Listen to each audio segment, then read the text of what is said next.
భాగంగానే ఈ రోజు మంచిర్యాల జిల్లా కలెక్టరేట్ ఏటా 48 గంటల మహాధర్నా కార్యక్రమం చేయడం జరుగుతూ ఉంది.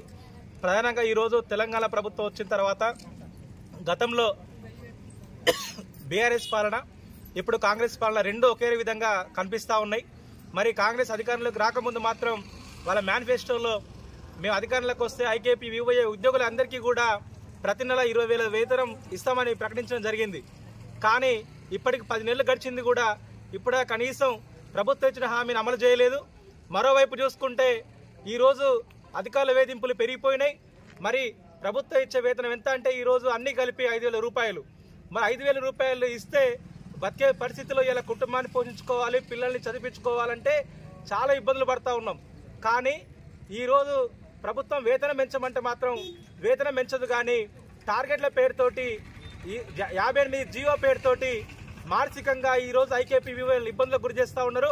అందుకే సిఐటిగా చెప్తా ఉన్నాం, ప్రభుత్వం ఇచ్చిన హామీని అమలు చేయాలి, గ్రేడింగ్ విధానం రద్దు చేయాలి. ఈరోజు ఏదైతే మనం కనీస వేతనం అడుగుతా ఉన్నామో ఆ సుప్రీంకోర్టు తీర్పు ప్రకారం కనీస వేతనం 26,000 ఇవ్వాలని, ఉద్యోగ భద్రత కల్పించాలని చెప్పి ఈరోజు సిఐటిగా పెద్ద ఎత్తున ఆందోళన చేస్తూ ఉన్నాం. ప్రభుత్వం స్పందించకపోతే ఈ 48 గంటల ధర్నా కాదు, చలో హైదరాబాద్ ముట్టడికి కూడా పిలిపిస్తామని చెప్పి మరోసారి ప్రభుత్వాన్ని